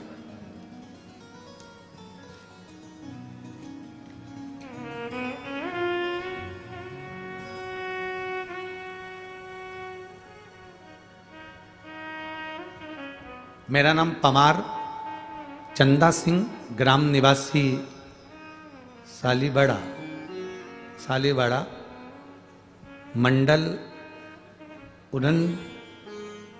उटनूर, जिला आदिलाबाद, तेलंगाना। कहीं बैठे हैं? आदिलाबाद तेलंगाना से आए। आप दोनों ही हैं? ऐसा हाथ हिला देगा। पहले तो आपको बहुत बहुत बधाई। हम आदिलाबाद तेलंगाना के निवासी हैं। हमारा मोबाइल नंबर ये है। मेरा नाम पवार चंदर सिंह, ग्राम निवासी सलीवाड़ा, आदिलाबाद तेलंगाना से हैं। बाबा, शिव जी की पूजन का फल क्या होता है? शंकर भगवान के मंदिर में झाड़ू लगाना, पोछा लगाना, सेवा करना। लोग भले हंसकर जाएं, पर गुरुजी कितना भी दुनिया हंस ले, एक बार मेरा बाबा उनका मुंह जरूर बंद करता है और वो जवाब भोलेनाथ देता है। गुरुदेव, मेरे 2 बेटे, कोई काम नहीं, कोई बिजनेस नहीं, कोई धंधा नहीं, आपकी कथा सुनकर बस मैंने एक काम चालू करा, शिव जी के मंदिर में सुबह 5 बजे से जाना, झाड़ू लगाना, पोछा लगाना, लोटा भर के जल चढ़ाना। बाबा से बस एक काम ना करता था कि मेरी जिंदगी में मैं कुछ नहीं कर पाया पर मेरे दोनों बेटे गवर्नमेंट जॉब में लग जाएं, ऐसी कृपा करना बाबा। मेरे दोनों बेटे गवर्नमेंट जॉब में लग जाएं, बस इतनी कृपा बाबा करना और कुछ नहीं चाहिए। आप कहते हो गुरुजी बाबा सुनता है, बहुत टाइम लगता है, लोगों की फाइल मोटी होती है, पर मैं कहता हूं बाबा के मंदिर में अगर दिल से जिसने सेवा करी, बाबा उसको तनख्वाह जरूर देता है, क्योंकि उसके दरवाजे की नौकरी कभी खाली नहीं जाती। मेरे बाबा ने ऐसी कृपा कर दी, मेरा बड़ा बेटा CISF में सर्विस कर रहा है, ड्यूटी पर तैनात हो गया। 23/12/2022 को उसकी नौकरी लग गई और दूसरा बेटा मेरा बाबा की कृपा से ITBP में नौकरी कर रहा है और मैं बाबा को यहाँ दंडवत प्रणाम करने के लिए आया हूँ। मेरे दोनों बेटे बाबा ने गवर्नमेंट जॉब में लगा दिए और दोनों पर मेरे बाबा की कृपा है। मैं दोनों का फोटो लगा रहा हूँ, ये शिव तत्व है। बधाई बाबू आपको, एक बार हाथ हिला दो दोनों। श्री शिवाय नमस्तुभ्यम। बैठिए। शिव तत्व होता ही ऐसा।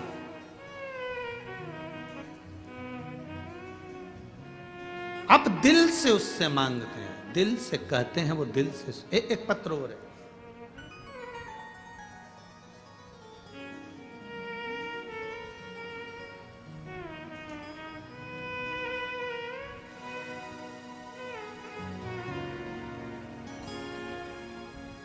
रितु सुरेश ठाकुर, निवासी यवतमाल। मोबाइल नंबर ये है, रितु सुरेश ठाकुर, निवासी यवतमाल। कहीं बैठे हो तो आप ही हैं, एक हाथ हिला दो ऐसा।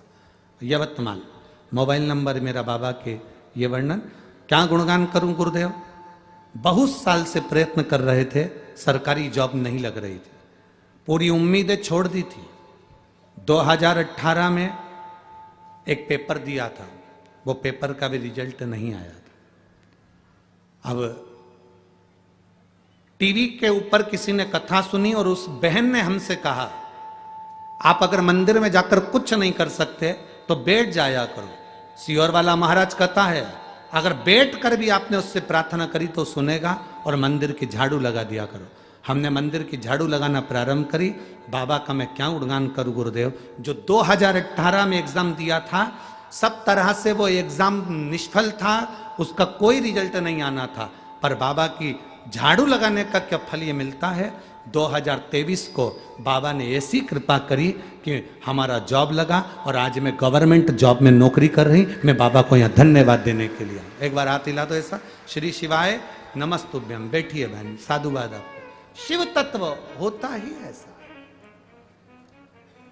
कि खाली ना जाता कोई दर से तुम्हारे, खाली न जाता कोई दर से तुम्हारे, मैं भी खड़ी हूँ बाह पसारे। अपने हृदय लगा लो, लगा लो, गिरा जा रहा हो, उठा लो, उठा लो। शिव से प्रार्थना करें। एक पत्र और भेजा है, वो भी पढ़ लो, सुन लो।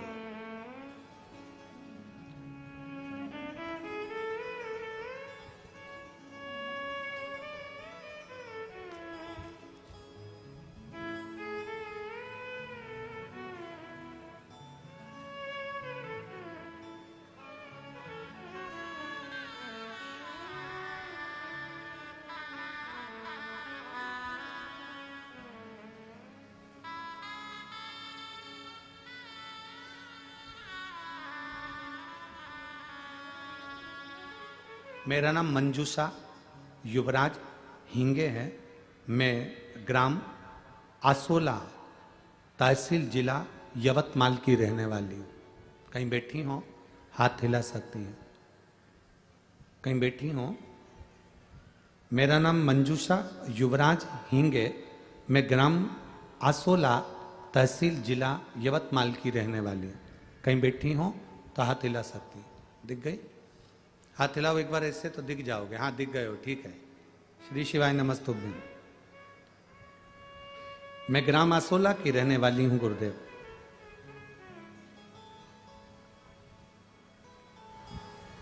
आपने कल कथा में कहा था तालाब में एक पत्थर डालो, उसकी लहर उठती है, वो आखिरी किनारे तक जाती है, फिर वो लहर की एक लहर वापिस उसी कंकर तक आती है। गुरुदेव सत्य मायने में माने, हम जिस क्षेत्र से हैं उस क्षेत्र में बहुत साधारण परिवार से हैं हम लोग। बड़ी सी बड़ी बीमारियां आती हैं, परिवार के कई लोग शराबों में डूबे रहते हैं, कर्जे में लदालूम रहते हैं, लोगों के पास इतना पैसा भी नहीं होता कि वो सही से बीमारी का इलाज करवा सके। गुरुदेव 200 रुपये पगार मिलती है और पूरा घर उसी पगार में अपनी जिंदगी जीता है। गुरुदेव पर आपकी कथा कोयले की खदान में काम करने वाले एक एक छोटे से लेकर बड़े तक के लिए है। गुरुदेव जब कोई व्यक्ति 200 रुपये कमाने के बाद भी अपने घर का गुजारा करता है ना, तो उसके मन में एक उमंग रहती है। हमारे क्षेत्र के कई लोगों ने आपके बल पर दारू छोड़ दी, आपके बल पर मीट खाना छोड़ दिया, आपके बल पर हमारे क्षेत्र के लोगों ने भगवान शिव को मानना चालू कर दिया। गुरुदेव आप केवल जायसवाल जी के लिए कथा में नहीं आए हो, आप हम जैसे 200 रुपये में काम करने वालों के लिए कथा कहने के लिए आए हो। गुरुदेव हम 200 रुपये कमाने वाले बड़े कहीं जगह जाकर कथा नहीं सुन सकते, क्योंकि परिवार पूरा रहता है। कैसे 200 रुपये की रोजंदारी पर काम करने वाला कैसे दूसरी जगह जाकर कथा सुन ले, कैसे खर्चा कर दे? हमारे पास में वो खर्चा भी नहीं। आज गुरुजी यहाँ कथा हो रही है, सिख समाज को भी धन्यवाद दे रही हूँ और जायसवाल जी को भी धन्यवाद दे रही हूँ, और जो जो इस कथा में सेवा कर रहे हैं उनको धन्यवाद दे रही हूँ कि इतने समय के बाद हम सभी को भंडारे के माध्यम से कुछ पकवान खाने का मौका मिला है। मैं साधुवाद देती हूँ। बाबा पूरी मजदूर और पूरी मजदूरों की ओर से आपको और शिव पुराण को दंडवत देती हूँ। आप लोगों को धन्यवाद। बैठो बहन, बहुत बड़ी हिम्मत करी आपने लिखने की, आपको साधुवाद है। बैठिए। श्री शिवाय नमस्तुभ्यं। ये शिव तत्व है।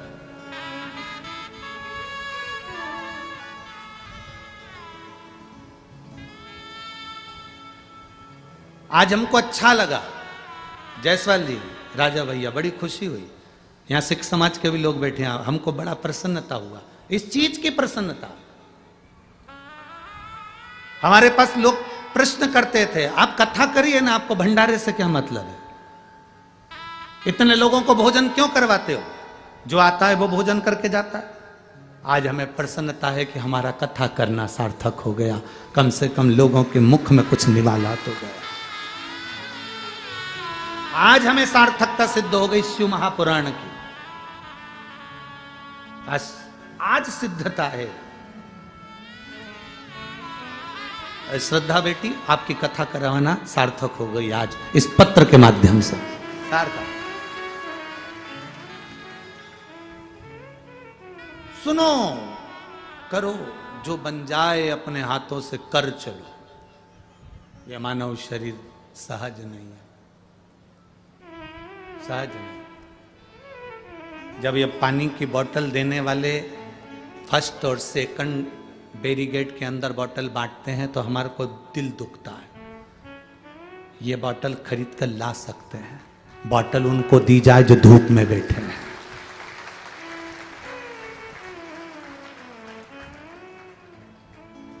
जो धूप में बैठे हैं, 200 रुपए में से 20 रुपए ऑटो वाले को देकर या पैदल चलकर बहुत दूर से आ रहे हैं, कथा सुनना है, बैठना है, बाबा की कथा है, सुनना है। हमने सुना है सीहोर वाला बाबा आता है, कथा कहता है तो लोगों के दुख मिटते हैं, पंडाल से वो खुश होकर जाता है।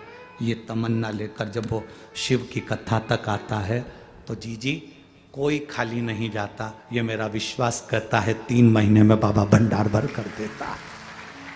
आप आए जरूर हो इतनी दूर से कथा सुनने के लिए। आज कथा का 4था दिन हो जाएगा, कल 5वां दिन, 6ठा दिन और 7वें दिन का विराम। 3 दिन की कथा और बची है। ये झोली भर भर कर ले लो, जितनी लूट सकते हो लूट लो। ये शिव नाम का हीरा मोती है, जिसने लूट लिया उसने लूट लिया, जो रह गया वो बाद में पछताता है। फिर वो दूसरी जगह कथा सुनने के लिए आता है। गुरुजी हमारे शरीर में ये रोग आ गया इसलिए हम कथा के पंडाल में आए, हमको ये कमी पड़ गई इसलिए हम कथा के पंडाल में आए, हमारे यहाँ ये कर्जा हो गया इसलिए हम कथा के पंडाल। बाद में पछताता और फिर कथा के पंडाल में पहुंचता। अभी मौका है, 3 दिन और बचे हैं। दिल से जाओ, उमंग लेकर जाओ कि मेरे बाप से, मेरे पिता से, मेरे दादा से मिलने जा रहा हूं और वो कुछ ना कुछ देकर भेजेगा। खाली नहीं भेजेगा, वो भेजेगा तो देकर भेजेगा। 7 मार्च को अगर सीहोर की कथा में आओ तो ये उमंग लेकर आना कि तुम अपने मायके आ रही हो। सीहोर तुम्हारा मायका है, कुबेरेश्वर धाम तुम्हारा मायका है। और जितने पुरुष सीहोर कुबेरेश्वर धाम पर 7 मार्च को कथा सुनने आओ तो ये सोचकर आना तुम ससुराल आ रहे हो। ससुराल से जमाई और बेटी कभी खाली नहीं जाते, कुबेर भंडारी भर कर ही बेचता। ये तुम्हारे भीतर एक उमंग उत्पन्न होना चाहिए। देव ऋषि नारद ने देखा बप्पू खड़ी है, उसके सिर पर त्रिपुंड लगा है। त्रिपुंड को देखकर आश्चर्य में पड़ गया। देव ऋषि नारद गए बप्पू के पास। बप्पू तू अप्सरा है? हाँ। कोई नहीं कर सकता इसलिए तुझसे काम है, करते की क्या? अप्सरा बप्पू ने कहा मैं करूं? क्या ये सारी अप्सराएं नहीं कर सकती? नहीं। सारी अप्सराओं से पूछा तुम क्या कर सकती हो? अप्सराएं कहती हम सब कुछ कर सकते हैं। दुर्वासा ऋषि के क्रोध को झेल सकती हो? दुर्वासा ऋषि के श्राप को झेल सकती हो? अप्सराएं पीछे हट गई। दुर्वासा ऋषि तप कर रहे हैं, उनकी तप साधना को तोड़ना है। वपू केवल तुम अकेली हो जो तोड़ सकती हो। बप्पू अप्सरा ने कहा मैं? हाँ मैं अकेली? हाँ।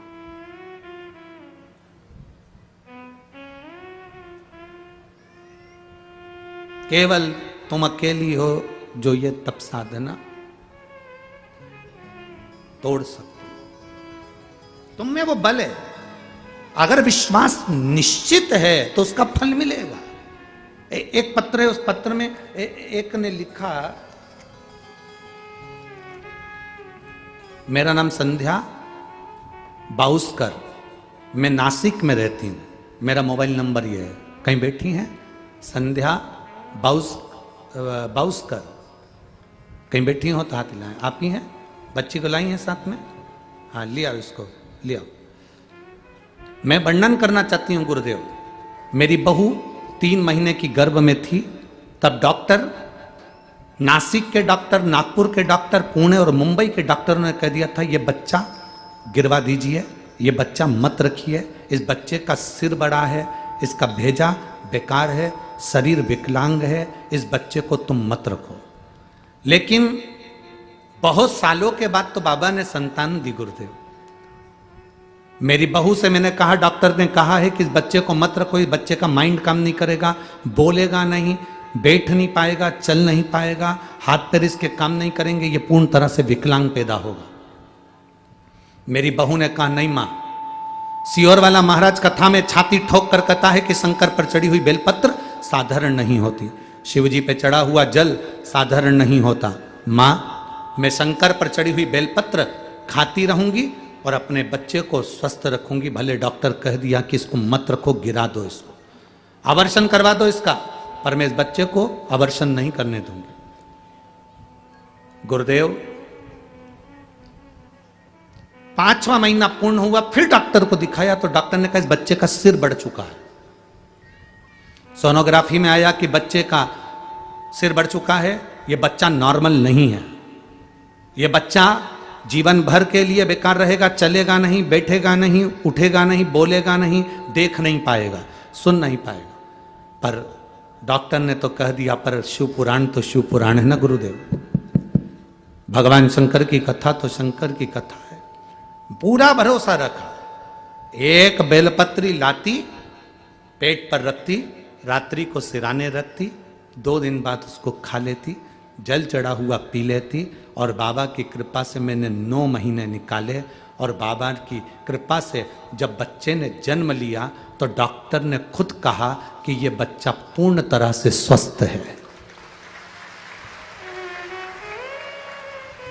गुरुदेव, मैंने इस बच्ची का नाम देवांशी रखा है क्योंकि ये देवताओं की दी हुई है। एक डॉक्टर अगर कहता कि इस बच्चे को मत रखो, परंतु प्रत्येक डॉक्टर ने कहा कि इस बच्चे को मत रखो, ये बच्चा बेकार है, इसको गिरा दो, परंतु नहीं गुरुदेव, बाबा की कृपा से मेरे को स्वस्थ बच्चा हुआ। मैं आज उसको यहाँ प्रणाम करने के लिए नासिक से लाई हूँ, बाबा के चरणों को प्रणाम करने के लिए आई हूँ। शिव तत्व है, अवघड़ी है शम, एक विश्वास, रिटर्न बढ़ाओ रिटर्न, एक विश्वास जागृत हो।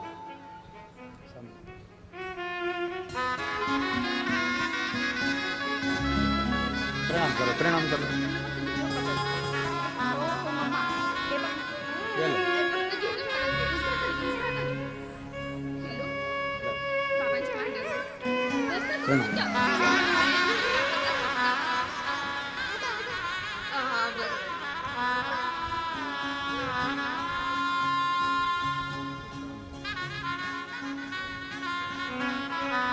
शिव तत्व है, शंभु ओघड़ी है, और लुटा दिया भंडार काशी वाले, कर दिया मालावा काशी वाले, लुटा दिया भंडार काशी वाले, कर दिया माला काशी वाले।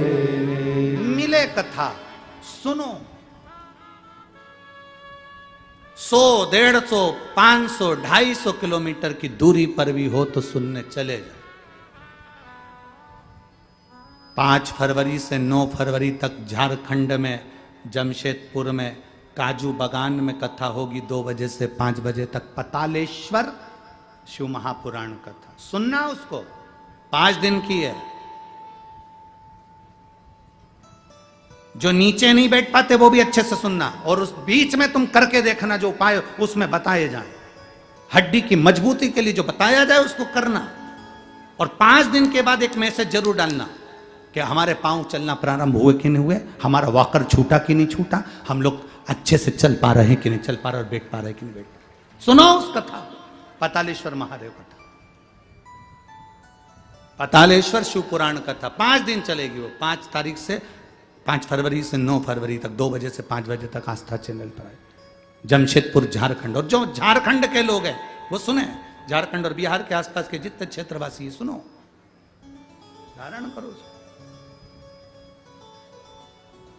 अपने जीवन की एक सार्थकता से कोई नहीं कर सकता, बपू तुम कर सकती हो, चलो।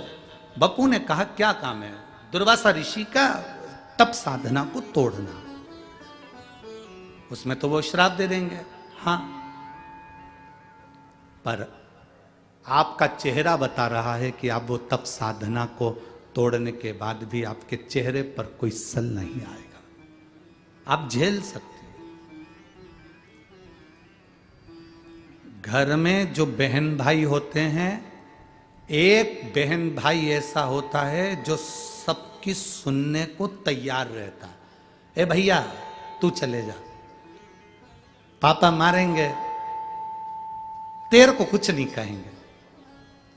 तेरे को क्यों नहीं कहेंगे? क्योंकि तू है ना बहुत, तू पापा को पटा लेगा हो, तो पापा को अच्छे से रिझा लेगा हो। कोई कोई बहन ऐसी होती, कोई कोई बुआ, काका, काकी, नाना, मामा, मामी, कोई ऐसा होता है, कोई ऐसा होता है परिवार में, उसको आगे कर दिया जाता है, तू चले जा, उसको गॉड गिफ्ट होता है। जैसे भीम, एक राक्षस खाने के लिए आया, मेरा आहार है, भोजन दो।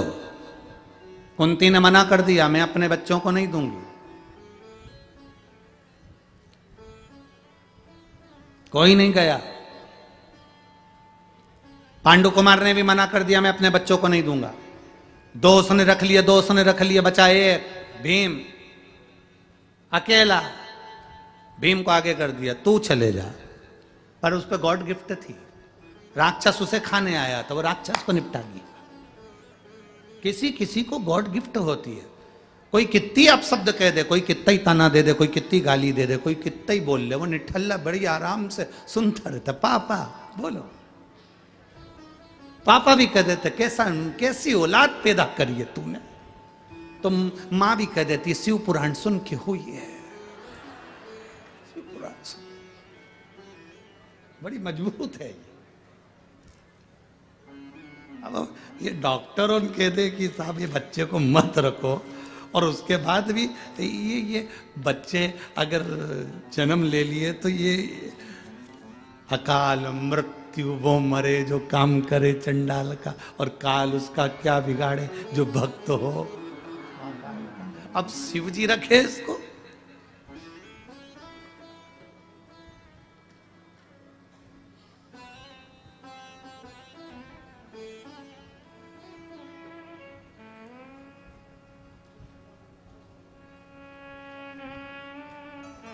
एक विश्वास के साथ चलो, और वो विश्वास के साथ चलोगे तो कार्य में सफलता मिलेगी, निश्चित उसमें लाभ मिलेगा, निश्चित है। बपू गई, चलो। अब शंकर का भक्त कैसा होता है, शिव का उपासक कैसा होता है? लोग कहते हैं जो पानी चढ़ा रहा है केवल उस तक सीमित है शिव पुराण, नहीं। जो पानी चढ़ा रहा है उसकी 71 पीढ़ी तक सीमित है शिव महापुराण की कथा। उसकी 71 पीढ़ी तक शिव महापुराण की कथा निश्चितता देती है। और वो यहां बपू अप्सरा की कथा कह रही है, बपू अप्सरा की कथा।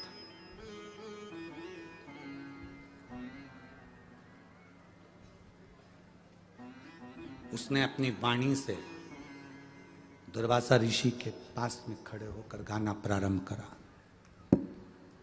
जब वाणी से गाना प्रारंभ करा, जैसे ही उसने गीत गाया, गाते से दुर्वासा ऋषि के नेत्र खुल गए और क्रोध में आ गए।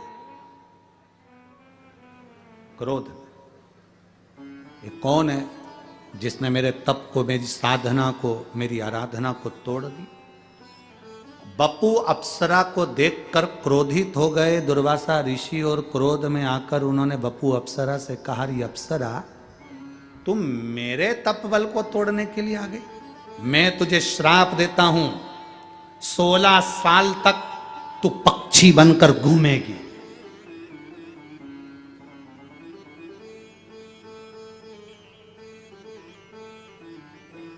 सोलह वर्ष तक तू पक्षी बनकर घूमेगी, ये मेरा श्राप है। बपू अप्सरा की आंख में जल भर गया। दुर्वासा जी से कुछ नहीं बोली। जिसका त्रिपुंड मस्तक पर लगा था, जिसका वो गुणगान करती थी, उस शिव को याद किया। शिव को तुम्हें अगर कोई गाली दे, शंकर के भक्तों से निवेदन है, शिव के उपासकों से निवेदन है, कोई तुम्हें गाली दे तुम जवाब मत दो। तुम्हारा जवाब तुम्हें नहीं देना है, तुम्हारा जवाब वो रब देगा, तुम्हारा जवाब वो भोले नाथ देगा। तुम्हें जवाब नहीं देना। कोई तुम्हें अपशब्द कहे, जवाब वो देगा।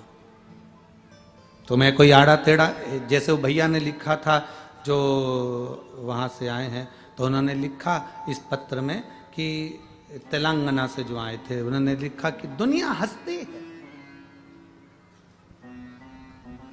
हंसने दो। जिस पे दुनिया हंसी है उसी ने हस्ती लिखी है। जिस पे हंसी है उसी ने कुछ ना कुछ अच्छा किया है।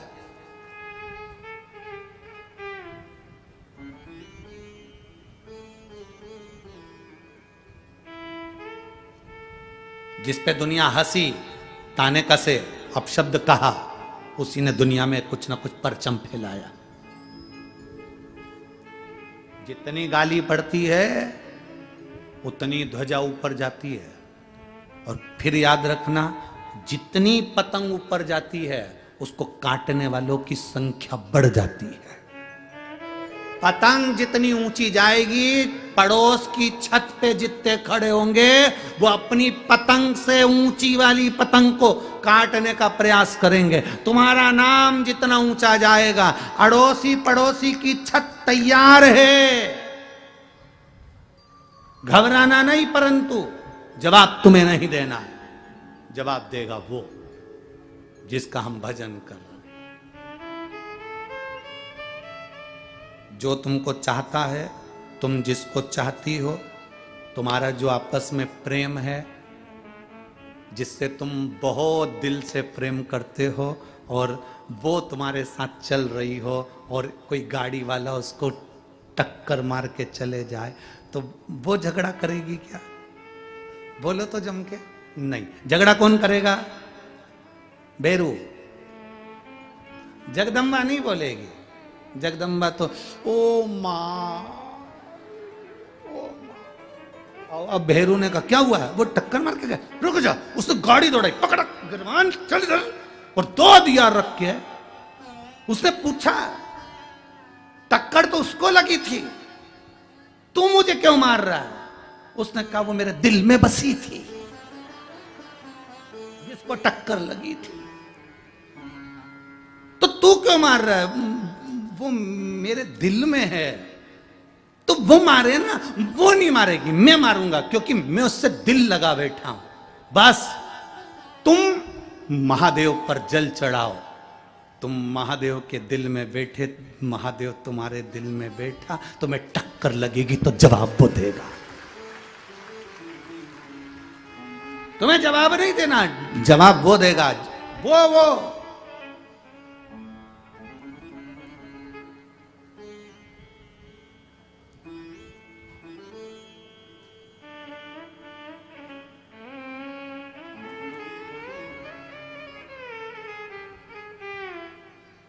अपने को जवाब। गंगा सिर पे लेवे, कल्याण वो कर देवे, भोलेनाथ ब्यूटीफुल।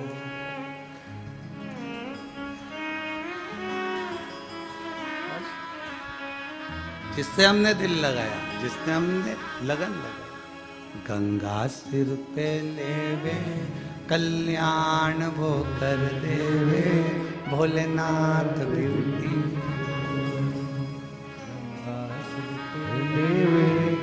कल्याण वो कर देवे, भोलेनाथ ब्यूटीफुल। वो है, हमें नहीं सोचना। बप्पू को श्राप लग गया तो 16 साल तक पक्षी बनेगी। बप्पू आंखों में नीर भर ली, जवाब किसी ने नहीं दिया। जवाब दिया महादेव ने। दुर्वासा के सामने प्रकट हो गए, इसको कोई वर दीजिए। श्राप लगा, मान रहा हूं, पर इसे वर दो। वर दिया। 16 साल के बाद एक बाण इसको लगेगा, उससे इसके प्राण छूट जाएंगे और ये फिर अप्सरा नहीं बनेगी, फिर देवी बन जाएगी। ये शिव कृपा। फिर ये अप्सरा नहीं बनेगी, ये देवी बन जाएगी।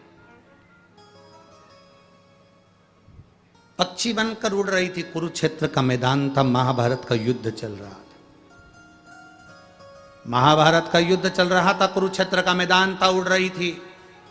अर्जुन ने एक बाण छोड़ा, वो बाण गलत दिशा में चले गया और पक्षी को लग गया। वो पक्षी गर्भ से थी, गर्भ में उसके 4 अंडे थे, 4 बच्चे थे। जैसे ही उसके प्राण छूटे, नीचे गिरी, उसके गर्भ से 4 अंडे बाहर निकल गए। पक्षी, अप्सरा, वपु, शंकर की उपासक, उसकी आंख में से जल बह रहा है मरते समय। मैं तो चली जाऊंगी, पर ये मेरे 4 बच्चे जो नीचे अंडे के रूप में गिरे हैं, इनका क्या होगा?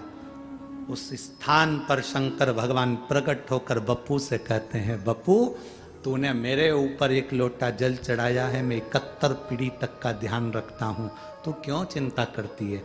तेरे बच्चे को कुछ नहीं होने दूंगा।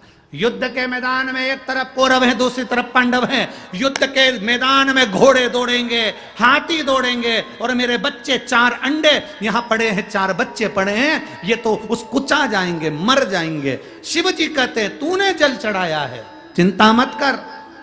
जल चढ़ाने वाला व्यक्ति मर भी जाता है तो उसके बच्चे की देख रेख भी शिव करता है। मैं हूं, तू क्यों चिंता करती है? मेरे बच्चों का क्या होगा? शंकर भगवान ने इशारा करा, देख नीचे क्या हो रहा है। अर्जुन ने बाण छोड़ा, बाण छोड़ते से ही हाथी के गले में जो घंटा था वो नीचे गिरा, घंटा गिरते से ही अंडों के ऊपर गिर गया, 4 अंडे घंटे के नीचे दब गए। पूरा युद्ध हो गया कुरुक्षेत्र का, युद्ध समाप्त भी हो गया कुरुक्षेत्र का। तब वहीं से, उसी स्थान से एक गुरु बाबा का निकलना हुआ, जिनका नाम था शमीक ऋषि।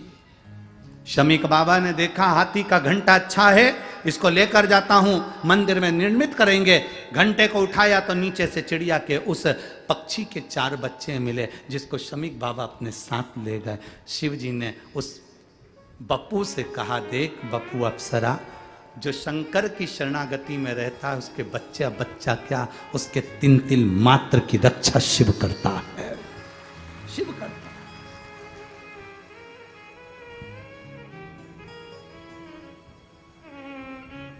मेरे बाबा दया करना, मैं तेरे भरोसे हूँ। भोले बाबा दया करना, मैं तेरे भरोसे हूँ। ना घर के भरोसे हूँ, ना परिवार के भरोसे हूँ, ना घर के भरोसे हूँ, ना परिवार के भरोसे हूँ। भोले बाबा दया करना, मैं तेरे भरोसे हूँ। कुबेर भंडारी कृपा करना, मैं तेरे भरोसे हूँ। इसी को कहते हैं शिव तत्व। कुबेर भंडारी कृपा करना, मैं तेरे भरोसे हूँ। बप्पू के 4 बच्चों की रक्षा भी शिव कर रहे हैं। बप्पू तो गई, पक्षी योनि से छूट गई।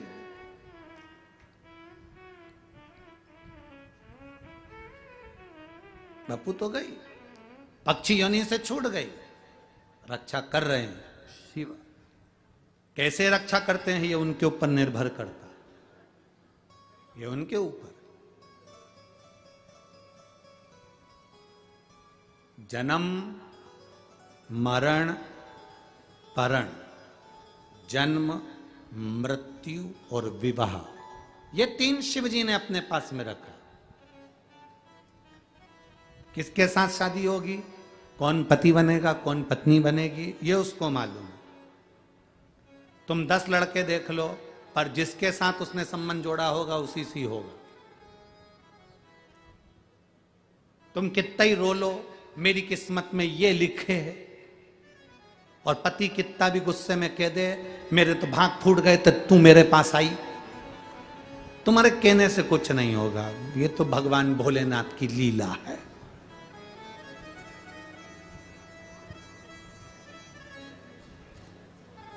पचास लड़के देखने के बाद भी तुम्हारी शादी भेरू के साथ हुई। 50 लड़की देखने के बाद भी तुम्हारी शादी जगदम्बा के साथ हुई। तो ये शिव की कृपा नहीं तो और क्या। कितने ढूंढे थे, तुम्हारी किस्मत में यही लिखा था और तुम्हारी किस्मत में यही लिखी थी,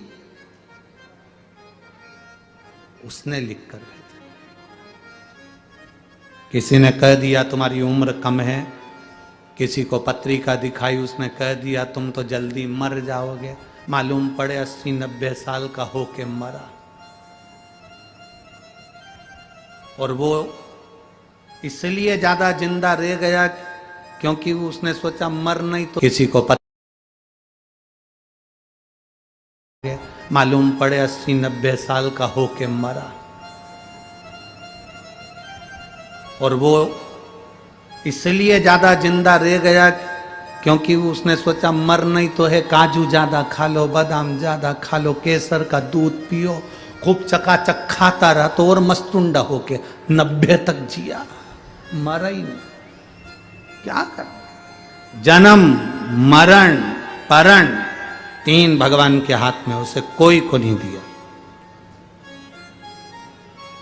माता पार्वती जी के तन से उपतन से पुत्र का जन्म हुआ, उस पुत्र का शीश भगवान शंकर ने काट दिया, काटा, वो शीश गया दूर। पार्वती मैया क्रोधित होकर पुकारने लगी।